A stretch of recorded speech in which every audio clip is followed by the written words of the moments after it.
The Allen Lund Company is celebrating 48 years in transportation. Stop by and see us at Matt's, booth 18193.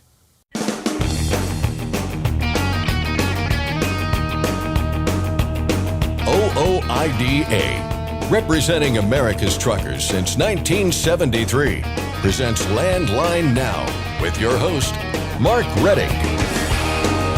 Predatory towing isn't an issue that affects everyone in the trucking industry, but for those who are affected, the cost can potentially put them out of business. I'll discuss an effort to reform the practice with Florida State Senator Keith Perry. The federal government is pushing the trucking industry toward the use of electric-powered trucks. But is electric power a practical alternative to diesel? One trucking company owner says he's not optimistic about the tech. I'll talk with Mike Kucharski of JKC Trucking. And finally, OOIDA is on Capitol Hill daily as part of the operations of its D.C. office. But in addition to that, its efforts to represent truckers in our nation's capital include occasional visits from the association's leadership. And one of those visits is coming up. I'll talk with Colin Long of OOIDA's Washington, D.C. office. But first, the news with Scott Thompson. Thanks, Mark. New details tonight about the next truck leasing task force meeting. We told you last week that it would be held on March 21st at the Mid-America Trucking Show in Louisville. FMCSA has since provided even more details. There will, in fact, be a public comment period that will allow drivers to share their personal experiences with leases. That includes presenting any supporting information that might help the task force with their efforts. But if you want to do that either in person at the Kentucky Expo Center or online via Zoom, you'll need to register online by next Friday, March 14th. Registration opens Tuesday at fmcsa.dot.gov/TLTF. The task force plans to meet for 2 hours starting at 10 a.m. on March 21st, break for an hour for lunch, and then go for another 2 hours until 3 p.m. Brian Stansbury, FMCSA's chief counsel, will take part as well. The truck leasing task force met for the first time last year. FMCSA has task committee members with examining the terms, conditions, and equitability of common truck leasing arrangements and their impact on owner-operators. The National Highway Traffic Safety Administration has issued a recall for about 700 Kenworth trucks. It's related to a problem in the brake system. NHTSA says the affected trucks have air tanks with an insufficient volume of air for the brake system. The issue is spread out over a number of Kenworth models and model years. We've got a link with more information at landlinenow.com. Letters to the owners of the recalled trucks will go out near the end of April. Repairs will be made free of charge. Despite a series of incidents and a chorus of concerns, Waymo has been given the green light to expand its robotaxi services throughout California. The California Public Utilities Commission approved Waymo's expansion plan last week, which means Waymo vehicles are now allowed to drive up to 65 miles an hour on local roads and highways in parts of Los Angeles and the Bay Area. The decision comes after a review, part of which included hearing about safety concerns related to self-driving taxis, following a series of high-profile incidents that included cruise robotaxis as well. California regulators said Waymo has demonstrated a commitment to improving the technology and minimizing the risk of driverless passenger service operations. So for now, Waymo does have permission to expand its services. In the meantime, a bill that would give cities more power to regulate robotaxis is making its way through the California legislature. It's an exact copy of a similar bill that passed the legislature last year, but was ultimately vetoed by California Governor Gavin Newsom. A Michigan trucking company is facing some troubling allegations. Environmental Wood Solutions has been sued by 4 former employees who say they were subjected to racial harassment and discrimination. The lawsuit was filed last summer, but the Detroit Free Press was first to report on the details of the case. The plaintiffs say they were repeatedly called racial slurs by white employees, were given lower quality trucks compared to their fellow white workers, and were paid less and given fewer hours. And when they took their complaints to company leadership, the plaintiffs say they were punished and retaliated against. The former workers are suing for damages, but said they want a jury or court to decide how much. In response to the allegations, Environmental Wood Solutions released a statement denying the claims. The company called the allegations baseless and said they will defend themselves against them. A dramatic scene playing out on a bridge between Kentucky and Indiana last Friday. You may have seen the video by now of a semi dangling off the George Rogers Clark Memorial Bridge. The driver still in the cab following a wreck some 70 feet above the Ohio River. It took rescuers about 40 minutes to set up a rope system so a firefighter could rappel down to get her out. The trucker wasn't hurt, but 2 other people in a passenger vehicle were hospitalized. Authorities say the crash started when a southbound vehicle hit a broken-down car, caused it to veer into the northbound lanes and strike the tractor-trailer, which then crashed through the bridge guardrail. The bridge was obviously shut down following the wreck, but after an inspection, it reopened to traffic that same day. Finding a place to go along Interstate 80 in Iowa just got a little bit easier. In a Facebook post, the Iowa State Patrol Commercial Motor Vehicle Unit said a number of scale houses along I-80 now have restrooms for truckers that are available 24/7.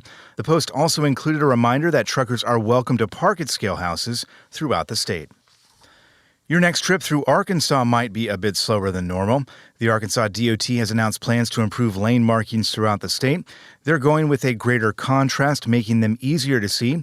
In all, 380 miles of centerline concrete will be updated, with 10-foot black paint stripes alongside the 10-foot white skip lines. While crews work, rolling lane closures will follow. Work is expected to last into the summer. And finally, 2 truckers are being hailed as Highway Heroes of the Year for their selfless acts of bravery. Goodyear has named Timothy Van Nostrand and Elijah Ramos as the winners of its 2023 Highway Hero Award.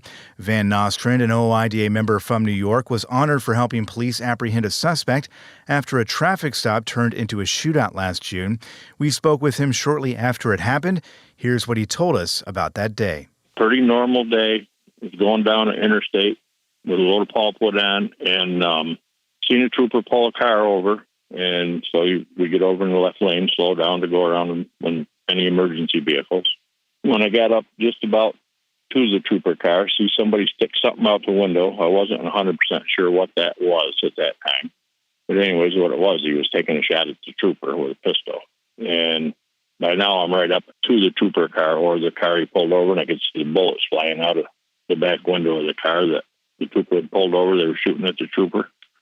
I got stopped as fast as I could, and the car tried to take off, and I got slowed down enough to kind of turn into the car and put it against the guardrails and stop it so the trooper could take control of the situation. Van Nostrand told us he wasn't worried for himself, but was worried about what was going to happen to the trooper who was in the line of fire.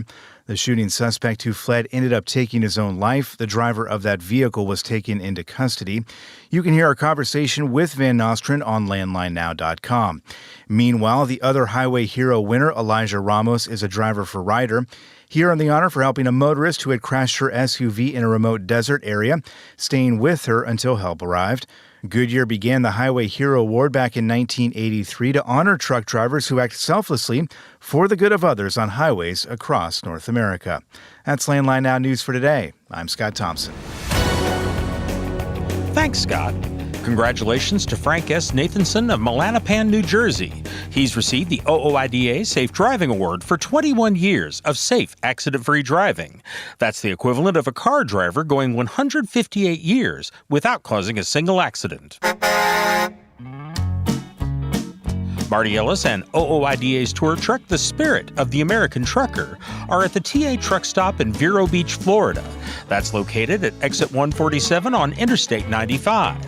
Stop in, say hi to Marty, and join OOIDA for a $10 discount. Next, I'll discuss a towing reform bill in Florida with State Senator Keith Perry.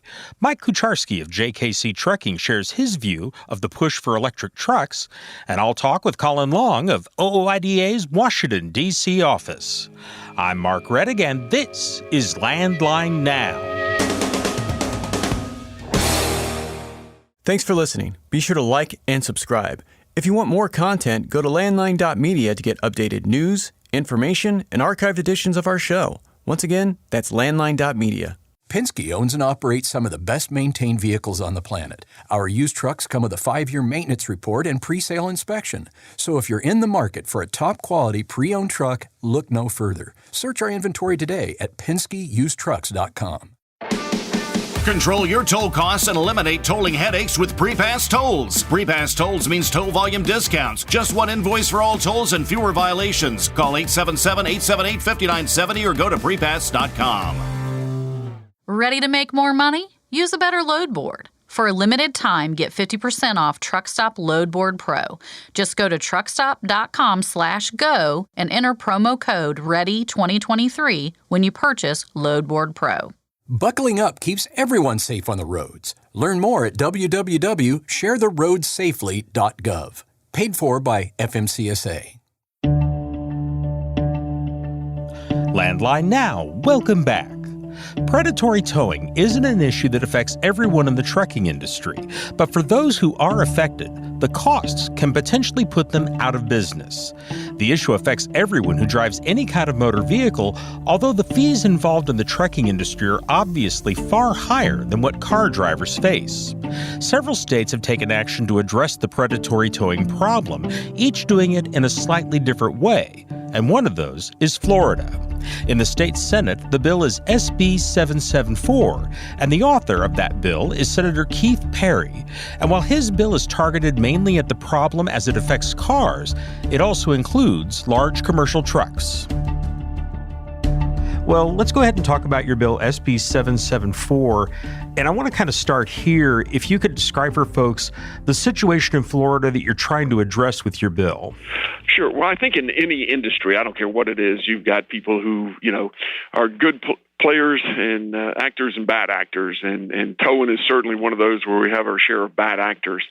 And so what was brought to my attention is certain towing companies were, just ripping people off. They were charging exorbitant fees for towing someone's car. They were putting all kinds of things on it that were, I had one example, and there's a bunch of them. There was one example, a car got towed. It was held for just a few days, and the total bill was $3,364. They were charging, they had a COVID cleanup fee. I don't know what they did, but $100. Then they had a gate fee of $60, and then they had a car cover. I don't know. They put a car cover on, but they charged $41. They had a repositioning fee of $120. They just add all up until it was $3,300 for someone's car that got towed for a few days. The other thing that happened is through the lien laws and some other things where they would tow a car, they may do through some in law. They can notice the owner. There's various ways to do that. Well, they can do it through an obscure newspaper that nobody ever reads, and by the time the rightful owner gets the information or gets knowledge of where their car even is, their car has been sold, and so that is or has a lien placed on it that they end up selling it at some point in time without the owner's permission. So those are the kind of issues that I've heard from constituents around the state of Florida that we wanted to address. Looking around at this, and I'm sure that you've looked at not only Florida but other states, does Florida have a particular problem with this as compared with other states? No, I think this is happening around the country, and I'm not. I've heard stories now. I just had a story of a company in Mississippi. I think it was Enterprise. So Enterprise rented a brand new Tahoe, and the driver parked somewhere, got it towed. Enterprise didn't know about it. And when Enterprise finds out, they go, I think they offered $15,000 or $20,000 trying to get their car back. The tower wouldn't take it because they had possession and a legal right, unfortunately, through loopholes to their brand new Tahoe that they took and sold. So it's, I don't know exactly what other states are having similar problems or better problems, but it's not just Florida. I wonder if you can walk us through how your bill would address this situation. Well, what we've done is that we've made sure on the notifications of how owners have to be notified, the timeliness of it. There's time limits that we put that towing companies have to do certain things through the legal mechanism. The biggest thing is how do you notify the rightful owner or agent of a car that their car is where it's located, and then so that was the two main components would be the notification, and then the second one would be the fees that are associated with that, and not allowing a repositioning fee to be in there, or a COVID cleanup fee, or one of these other crazy things they put in there. So we wanted those are the two main components of the bill. I'm wondering if you can talk a little bit about the aspect that our audience is most interested in. Our audience is made up of drivers of commercial motor vehicles, with trucks, large trucks, 18-wheelers. Would the bill apply to those vehicles as well as passenger vehicles? Absolutely. Any vehicle that's been towed would be addressed in this bill. Okay. What is the law regarding all of this situation in Florida right now? Well, we have certain statutes, and that's what we're addressing. So in Chapter 713.78, which governs towing, storage, and operators and liens, that's the statute that we're addressing and cleaning up. And it's unfortunate that we're in this position, but again, I don't know how they sleep at night. Well, I don't know. Some of them sleep in a comfy bed with all the money they charge, but like I say, people are taking. If you read the Florida statutes, there's some areas that we're tightening up that they're taking advantage of. So that's where we're going into existing Florida statutes and just tighten that up. What is the potential situation, or what potential problems could crop up if your bill does not pass? Oh, well, the continued things, and you never know. If you have a towing company, and maybe businesses are hard. And if you see, well, somebody else is doing this and living the high life, I think if we don't address it now, I think the problem only grows bigger as people find out about loopholes. Again, you can have unscrupulous people that take advantage, and if they know about people are doing that. So this is critically important to get this passed and get it passed this year. So what state of the legislative process is your bill at right now? Yeah, I'm sorry. We passed our last committee stop. I've got 26 bills, and I'm the chair of Education and Appropriations, so we got a lot on our plate now. So, but yes, we've passed the last committee stop. It had 3 committee stops. I think it was in Rules Committee that we just got out of. So we're ready to go to the floor, which we have to because we've only got a week and a half left of session. Now, as I understand it, there is also a companion bill, a similar or maybe identical bill in the House. Do you know what the situation is regarding that bill? It's ready for the third reading, which will happen this week. And, we've still got, for the most part, we've got all the legitimate towers and players on board because, they don't like these companies giving them a bad name. But we still do have some people out there trying to kill this bill. And so I'm pretty sure that we've kind of got all the roadblocks out of the way. And so they should be ready for the floor the end of this week or the very first of next week. I'm wondering if you can talk a little bit about conversations you've had with your fellow lawmakers. What kind of support does your bill have? Is it pretty broad support? Oh, it's very broad. The issue in any legislative process is education. About 1,500 bills get filed in a legislative session up here. We'll pass anywhere from 200 and something to 300 and something bills, depending on that particular year. So once you were able to explain the bill, what it does, what it doesn't do, and if you explain the compelling story is what happens to certain people, like say you get a $3,300 towing bill for parking wrong place. Once you can show what's happening around the state of Florida, hugely popular with my colleagues. Matter of now is just getting the time crunch of getting it explained to them and getting it on the committees for a hearing and get it on the floor for a final vote, which I'm confident. You never know in politics, but pretty confident we're going to get this thing done this year. One of the things we do on our program is we try and encourage people who listen to get involved in the process and to express their opinions to their lawmakers. What can individuals who have been affected by this kind of situation do if they're Florida residents and they want to show support for this bill? Well, they can certainly write letters, they can make calls. I mean, the way the state, like other states, are set up, there's 40 senators, and we're based on population, and 120 senators, same way. So every single person in the state of Florida has someone who represents them in the House and the Senate, and they can certainly make a call and tell them how important this is. But, even beyond that, the political process, we're all busy. I've got a commercial roofing company. But it's important to get involved before these processes. You got to get involved. You got to have like-minded people who represent you up in Tallahassee and in local governments as well. So I always encourage people, find an election that's going on in your area and reach out. Candidates will want to talk to you, and you can work an hour a week and make an impact and have a difference. And then the other thing you're going to do is if you worked 2 hours a month on someone's campaign, 10 hours a month on someone's campaign, guess what? They get elected. Now you've got their cell phone number because you've worked with them and helped them get elected, and you've built that relationship. And it's critical that we just have the average working person have access, but also elect people who are like-minded, who care about these issues that are business-related, that affect our daily lives and our pocketbooks and wallets. So I'd encourage everybody, find a, I don't care if it's a city race or a state senate race or a congressional race, find it and don't wait for someone to call you. That's never going to happen. People who run for office, like when I first ran, someone asked me to. I didn't know anything about it. So I'm not going to have, I need to do this, this, and this. They're looking for people who know how to get things done and go out and volunteer. Excellent. Well, Senator, that's all I have. Is there anything else that you want to add about your bill, SB 774, or the overall situation? No, just that, again, reach out.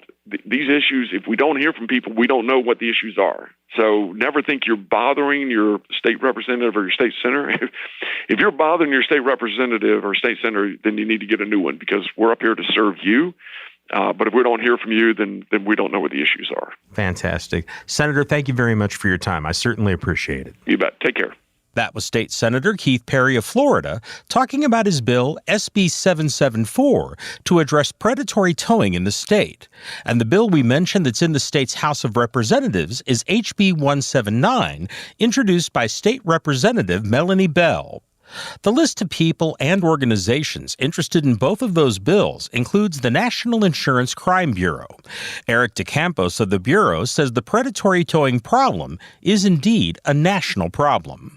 I would argue it's a significant problem, especially just within the last few years. So in my position, I work in government affairs for NICB. So my job is to monitor and analyze legislation from a number of states, as well as the rest of my team. And just within the last 3 years alone, we've actually monitored over 120 bills related to towing. And we've engaged on at least 12 of them. 12 of them had to deal with establishing guardrails around predatory towing and establishing important consumer protections. This issue is so significant that even the National Council of Insurance Legislators, so it's basically a body, an organizational body that's made up of insurance legislators from all across the country, they get together and adopt model legislation on issues that is important to insurance companies. And they took it upon themselves to adopt a model in 2018 to address predatory towing. So that's how significant this is. Let's talk more specifically here and get into predatory towing in Florida. How bad is the situation there? So we see a lot of the same predatory behavior that we see in other states and local jurisdictions. And what I mean by that is from the common practices of inflated tow bills to holding vehicles hostage.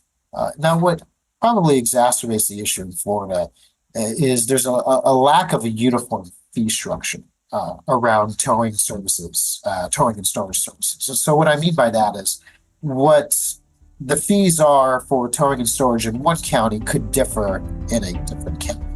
And so when we start seeing towing happening across county lines, that could create some confusion around how much money I'm going to be charged to have my vehicle towed, let's say 2 miles down the road. And it just so happens that those 2 miles crossed over into a different county. Eric DeCampos of the National Insurance Crime Bureau talking about the predatory towing problem both nationwide and in the state of Florida. I'm Mark Reddick, and this is Landline Now. Are you tired of the IRS following you around like a dark cloud? Call 888-557-4020 and get your life back. Dispatch, I picked up that load of steel, so I'm ready to roll. Sounds good. Remember, we're getting paid by weight, so make sure to use a CAT scale. I wouldn't weigh anywhere else. Forget misaccuracy when you're truck on a CAT scale. It's tested and proven. Burn 2.1% less fuel when you balance all wheel ends with Centromatic. Call 800-523-8473 to get the OOIDA discount. Landline Now. Welcome back. The federal government is pushing the trucking industry toward the use of electric-powered trucks, as is the state of California. But is electric power a practical alternative to diesel? Mike Kucharski is co-owner and vice president of JKC Trucking of Summit, Illinois. He's spoken out on national media outlets about his view of the technology and its potential in the industry. I spoke with him about his view and the potential impact. Well, Mike, let's kind of start with this. You've been in trucking for a while. Tell us how you got started in the industry and what your background is. Oh, yeah. So the way we started JKC was my father bought a truck in 77. He actually came from Poland here to the U.S. As a tailor, specializing in sheepskin fur coats. And his accountant said, hey, just in case one day the tailoring business goes bad, you should open another business. So my father bought a truck, 77. I was born in 78, and he was an owner-operator. And then in the early 80s, we got a US DOT number for JKC Trucking, and that's how we started. Okay. And we specialize in LTL, which means less than truckload.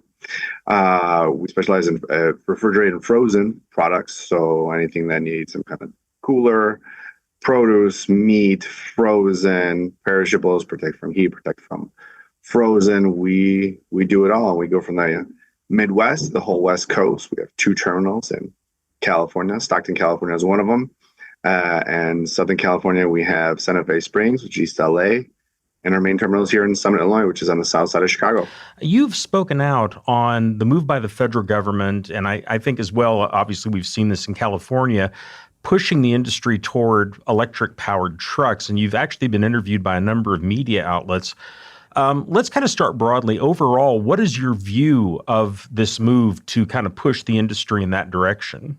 You know, first I have to say, I support green energy, but this has been, these electric trucks are kind of a pain in the neck because the government's trying to push them down our throats. And there's multiple issues with these trucks. Number one, I've always said price is ridiculous. It's about like $300,000 upcharge. And it's hard to say because, the electric trucks are brand new. So they might even go up more than that, than the clean burning diesel that we have right now. 2, the infrastructure is not ready. We don't have enough power. We don't have enough charging stations. 3, testing and data is being done. 4 is the distance. These trucks, I think the max they're making is 300 miles. It's giving me massive range anxiety because truck drivers currently right now usually don't stop till they make 500 miles, which is crazy, right? We can't even make that. And then, payload capacity is the other issue because now these batteries are so heavy. We're going to have to cut payload, or government's going to have to increase the pounds that we can carry across the state roads, which is a problem. Back in diesel trucks, every gallon you burn at 7 pounds, the truck is lighter. So the less fuel you have, the more efficient the truck gets. These batteries, man, we're stuck. If they're full or empty, the weight doesn't change. I want to get into some more detail on some of these points, but I want to kind of start with this. You talked about a lot of the factors involved with electric trucks, but one of the big things is the technology itself. Not just the battery life, but the electric-powered engines and all the factors that go with it. To what extent do you think that this actual technology is road ready at this point in time? See, this is what I'm worried about. This is brand new technology. We need to test this out. We should have been testing this for quite some time. And when you have brand new technology, there's always issues. Right now, they're racing these trucks through, the mountains, the desert, because we're having issues with diesel trucks in the high elevation. They don't like it. I wonder how the lithium batteries are going to like it, or electric motors. How are they going to like it in Death Valley where it's 130 degrees at nighttime? All these things have to be tested. We've done this with diesel, and right now they're kind of running around. It's kind of funny because you'll see sometimes truckers will post like a Tesla truck or electric truck on a flatbed being hauled away because it didn't make it, and of course, posts are usually taken out very quickly, which is kind of interesting because they're learning. They're learning what happens, and then I believe we come up with technology. We got to come up with technology better than diesels than we have right now. I'm a huge supporter of hybrid trucks, hybrid affordable trucks, because right now when our diesel goes down, we're dead in the water. I would love to have a truck, let's say, speaking out loud, like a hydrogen generator and electric batteries. My generator goes out, I can continue with batteries, or vice versa. One system goes down, another one could continue, especially when we're hauling food. So we specialize in food products too. When you're hauling food, you cannot be late. So how's this? A truckload of paper towels, truckload of paper, whatever, paper goods or toilet paper, that could be late. Truckload of produce cannot be late, because that produce is very delicate, and produce is literally, rotting every minute, and we're keeping it cool to slow that process down so we can get it to the grocery store so people can consume it. I want to go into some of what you said there, and you talked there about temperature, especially hot temperatures. But we saw this winter that Tesla vehicles that are electric powered really fared very poorly in cold temperatures. And obviously, half the country in the winter is going to be cold, really cold. I suspect that's a worry you have as well. Of course. So the best way to kill a battery is extreme heat or extreme cold. It's super simple. And I love watching these Teslas. I'm very curious what happens, because on the news, they were showing the quick charge stations here in Illinois, and there were like 18 Teslas stuck there. So the quick charge, when your battery goes down, is supposed to quickly charge your vehicle back up to the normal standards and continue going on, right? In theory, that sounds great. But why were all these Teslas stuck? Because the cold. My other question is, it's probably saved for a separate interview, is, hey, what's powering these Tesla chargers? Well, and of course, the capacity of the grid. You mentioned charging infrastructure earlier. Your company runs out to California across some pretty sparse country in the West. And I would think that there's going to be some challenges in terms of having that charging infrastructure for this proposed switch, but especially in that Western area. Do you think that they've got the capability within the time frame the federal government has set to actually build up enough charging infrastructure to be practical at all? In my honest opinion, California, I do not believe so. And why do I say that? Because the last 2 years, Los Angeles has been the hottest on the record. And on the TV, on the news people have been saying, hey, don't plug in your electric car. Don't run your air conditioning. And then I've even heard crazier stuff like don't use your washing machine because the grid is overwhelmed. So they're saying this on the news in Los Angeles, one of the biggest cities in California right now. So we can't charge a car, but a truck is going to consume so much more energy.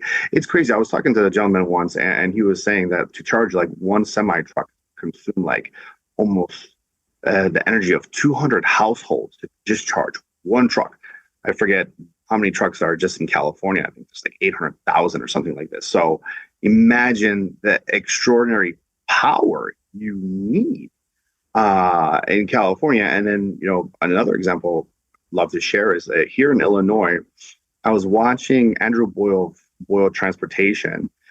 He's part of the ATA, and he went in front of some somebody in Congress, and he gave a great example that one company here in Illinois, Joliet, Illinois, which is a suburb of Chicago, just want to electrify 30 electric trucks, which is not a lot, right? That sounds very doable, right? 30 trucks, why not? And the city of Joliet told him, absolutely not. And they shut the whole plan down because they said charging those 30 electric trucks would consume more energy than the power the whole city of Joliet. And that just blew my mind. I'm like, okay, I believe in Illinois, we have a little bit more energy than California. And then we can't even do 30 trucks. How are we going to do this coast to coast? Absolutely. I want to go back to something else you talked about. You mentioned that you do a lot of reefer work at your company. And obviously, right now, reefers are powered by diesel, much like the truck. But if you've got the reefer running on electric and you've got the truck running on electric, doesn't that exacerbate the problem with range and the problem with battery life? Yeah, no, that is a great question. And thanks for asking that question because, right now, currently, everybody thinks that truckers only put diesel into their truck. Yes, if you're hauling dry freight, but we're hauling food. So there's a diesel unit on the front of our trailer that's keeping the product frozen. And that's another technology that's kind of out, brand new, and really nobody's talking about, because our diesel engines, that are very strong, have issues keeping up with extreme temperatures. As soon as it gets 85 degrees outside, so much humidity, so much sun, it struggles, right? As soon as you open the doors, and we have multiple deliveries in our truck. So we're going through Texas, if we have 10 stops, every time we open the door, all the cool comes out, we close the doors, it has to bring it back down. And then we open the doors. So those units, I can't see those units cooling as hard or as well as what we have now. Hey, do I believe in miracles? Sure. Maybe they'll come up with some super technology that will work, but we would need a battery, a very efficient, strong battery, something that would come out of a sci-fi movie that would run the Terminator. Remember in the Terminator movie when they ask him what his battery life is, he goes 99 years. I'm like, perfect. That's what we need. 99 years of power. Oh boy, as I recall, his power cell blew up in that movie too, so that's a little problem there. Yes. So, well, that's a separate issue, but we're talking about. Well, let's talk about another aspect of this. Obviously, your carrier is of a certain size, but it's not one of the big mega carriers. Most of the trucking industry is made up of small business. Right. And you mentioned earlier the cost. You mentioned some of the other concerns. When we look at especially that small business side of trucking, what is the potential impact of this move on those companies especially? Well, yeah, so it's going to kill all these carriers because, a lot of these trucks are, 5 trucks or less owner operators, And then I just want to say, hey, look, all trucking companies are forged from owner operators, as JKC was, my father bought 1 truck, we get more, and then we're, lucky enough, blessed that we became JKC, and then we grew. And of course, we've been having some hard times due to the after effects of COVID, but we're still in it. And if you're a carrier and you have to buy these electric trucks that are $300,000 more, first of all, that's just so much money you have to pay up front. And just to give an idea, pay off when these truckers, even us, and I would say mega carriers, when they buy a truck, their goal is to pay it off within 5 years, right? That's kind of like, I would say, the cookie cutter model. Okay. And that's for a truck that's, 140 to 180,000. And now trucks are going for 180 to 200,000, which is crazy. They still haven't come down. When you pay off that truck, you hope you still get a couple of years out of it, and then you sell, exchange it for a new one. So if you buy this super expensive electric truck, how long is it going to take to pay off? 10 years? Will this truck last 10 years? Will this lithium battery last 10 years or even 5 years? I'm very skeptical. I'm a person that, nuts and bolts, I need to see it. And I still haven't driven electric truck. I saw my first electric truck driving by. He was hauling containers here in Illinois, but it wasn't a Tesla. It was crazy. But I still haven't seen one. I still haven't gotten in one and seen it, which is kind of crazy. I've seen Teslas, but no electric trucks yet. That was Mike Kucharski, co-owner and vice president of JKC Trucking of Summit, Illinois, talking about potential problems that could crop up if trucking switches to electric power. I'm Mark Reddick, and this is Landline Now.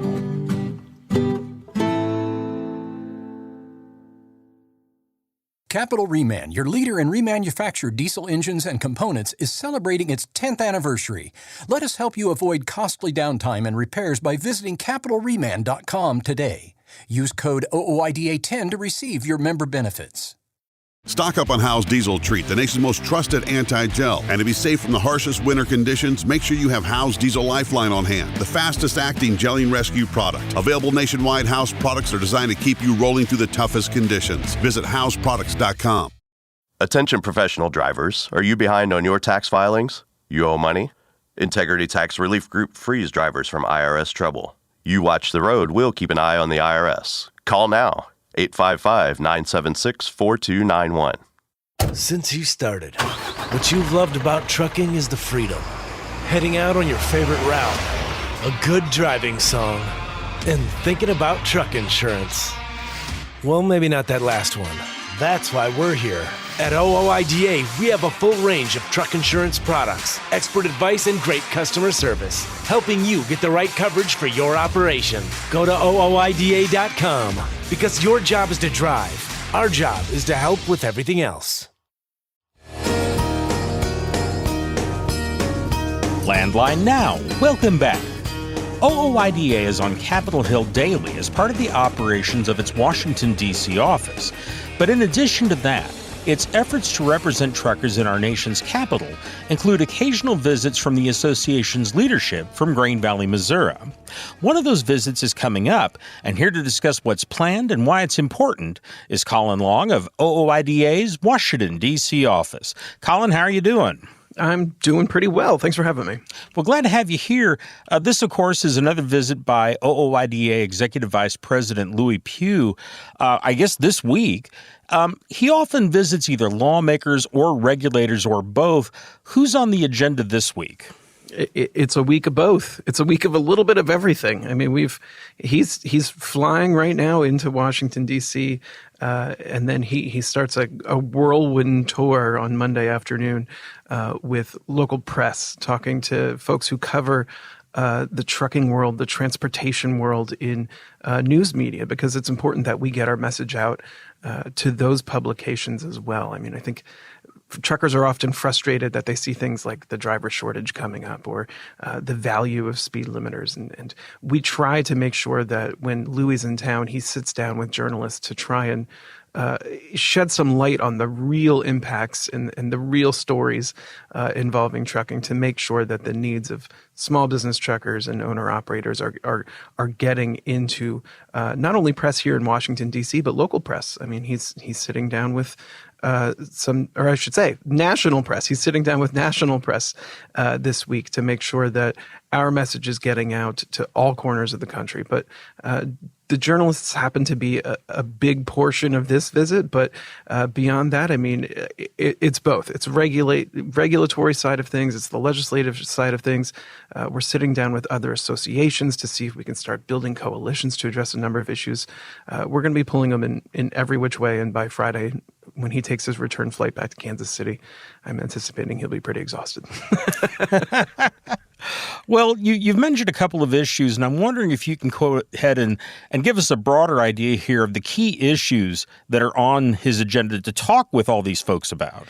Yeah, it's a little bit of everything. I mean, we're going to be talking about speed limiters, certainly. We're trying to expand the coalition of other organizations and associations that we're leading to make sure that anyone who has a stake in this matter, whether they know it yet or not, is brought into our coalition to help us fight the speed limiter mandate. So we're certainly going to be sitting down and talking with lawmakers, asking them to support our legislation in the House and the Senate to prevent FMCSA from moving forward with the rulemaking, but also folks in other industries outside trucking, just reminding them, oftentimes trucking policy may not seem like it has a direct impact on your operations, but we don't want to repeat the problems of the ELD mandate, where after the fact, a lot of folks were coming out of the woodwork saying, whoa, we did not anticipate this affecting our operations. We're not a traditional motor carrier, which is why we're trying to get out in front of things on speed limiters and continue to grow this coalition by making sure that when Lewie's in town, we do sit down with a lot of organizations who may not necessarily understand that this is going to have a profound impact on them, and hopefully convince them that it will and bring them on board. Talk a little bit about that a bit more broadly here. Why these coalitions are important. I mean, why is it important to get these other industries involved in these issues?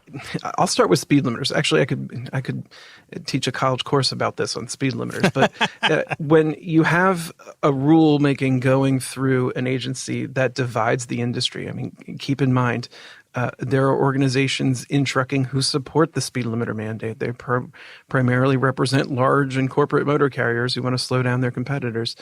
Safety advocacy groups obviously want to see it as well. So when an issue is dividing an industry, it causes a lot of uncertainty on Capitol Hill. Lawmakers aren't necessarily sure, well, if there's no clarity coming from the trucking industry, then they are hesitant to get on board some of these bills that we have to prevent things like speed limiters. But when you can bring on folks from the farming community, the livestock community, the materials industry, construction industry, they start to better appreciate the fact that this rulemaking and other regulations that are heavy-handed will have a profound impact beyond just your traditional trucking industry interests. So it's important to demonstrate to lawmakers primarily that, trucking policy has a direct and easily identifiable effect on motor carriers. But it also affects folks in other industries who depend on or rely on trucking. And that's what we have to demonstrate to them to get over the hump of having other motor carriers out there in Washington selling folks that speed limiters are going to be great for safety. You mentioned speed limiters quite a bit there, but obviously there are other issues on Louie's agenda. I'm wondering if you can give us a couple of examples of what else he'll be talking about. We're shifting a lot of our focus to generating more support for our restroom access bill. We think there's a great opportunity because it's a bipartisan bill in the House to see some action on it. And we think we've had discussions with lawmakers who pretty quickly understand that there is a real problem that our members face, and they can be a part of a constructive solution by supporting the legislation. So we're going to be trying to gather not only more support in the House for that provision, but enough support in the Senate where we can have a companion bill introduced. And I think we're really close to doing that. Potentially this week, we kind of dot the I's and cross the T's on getting a Senate bill introduced while Louie's in town, and we have something to brag about next week. But we really see that there is an opportunity for the restroom bill to gain some momentum here in the spring and summer, and hopefully have it move through the committees of jurisdiction in both the House and the Senate. And we're laying that groundwork now. Why is it important to have someone from HQ go to D.C.? I mean, I mentioned at the top of this, you and your colleagues there in D.C. are dealing with lawmakers and regulators on a daily basis. Why is it important to have particularly someone like Lewie Pugh go to Washington, D.C.? I mean, if you haven't met or heard Lewie, you don't get it. And I'm saying that simply because, I mean, Lewie walks the walk and talks the talk. He has over 20 years of experience as a driver. He is able to share experiences from the road. He's able to talk about all these issues and how they affect the men and women behind the wheel. And I know it sounds like, wait, Colin, isn't that what you're supposed to be doing? Yes, I certainly am. But when someone who can look and sound like a trucker and share 20 years of experience has an opportunity to come to Washington, we always welcome that because it really hammers home a lot of the arguments we make for policies that benefit our members. And frankly, Lewie's a compelling kind of guy. He can really convince a lot of folks that it's in their best interest as representatives of millions of truckers across the country to support a lot of the initiatives and the policies that OOIDA is putting forward because it's good for the men and women behind the wheel. We got about a minute left, Colin. Obviously, you and your colleagues do follow-up after a visit like this. What form does that take? I mean, what do you do after Lewie goes home? You're absolutely right. We follow up either on social media, we follow up with CTAs to our members or calls to action to activate them on the grassroots level, which is critically important. And then we do staff outreach as well. And I think a lot of times these offices are just inundated with issues and meetings, and it's difficult to remember what happens from one day to the next, which is why we do a lot of this follow-up to remind folks that, we're not giving up on these issues and we still really need your support. I think Lewie visited Washington about a month ago, and over the last couple of weeks, you've seen the co-sponsors for things like the anti-speed limiter bill, for the restroom access bill, for FLSA. Those sponsorships are going up, and that's the direct result of Lewie sitting down and talking with lawmakers and their staff and making compelling arguments about how these policies will benefit the men and women they represent who make their living behind the wheel. Okay. Well, we're out of time, Colin, but thank you very much for the information. We sure appreciate it. Sure. Thanks for having me. I've been talking with Colin Long of OOIDA's Washington, D.C. office. And folks, you can do your own follow-up for visits like what Louie's doing right now by calling your members of Congress at 202-224-3121 or by contacting them through the website fightingfortruckers.com. That's our program for today. Thank you very much for joining us. We'll be back tomorrow with more. I'm Mark Reddick, and this is Landline Now. Thanks for listening. Be sure to like and subscribe. If you want more content, go to landline.media to get updated news, information, and archived editions of our show. Once again, that's landline.media. I'm a dad, a son, a husband, wife. I'm a writer, photographer. I farm. I'm a veteran. I love old cars, fishing, my kids, chrome, and I am a professional truck driver. And together we are OOIDA. OOIDA was founded by truckers to stand up and speak on behalf of truckers. We've done that by combining the individual voices of our members into a single, powerful voice. Protecting your interests, defending your rights. Join us! Make your voice heard. Join OOIDA, the Owner-Operator Independent Drivers Association. Call 1-800-444-5791 or visit OOIDA.com.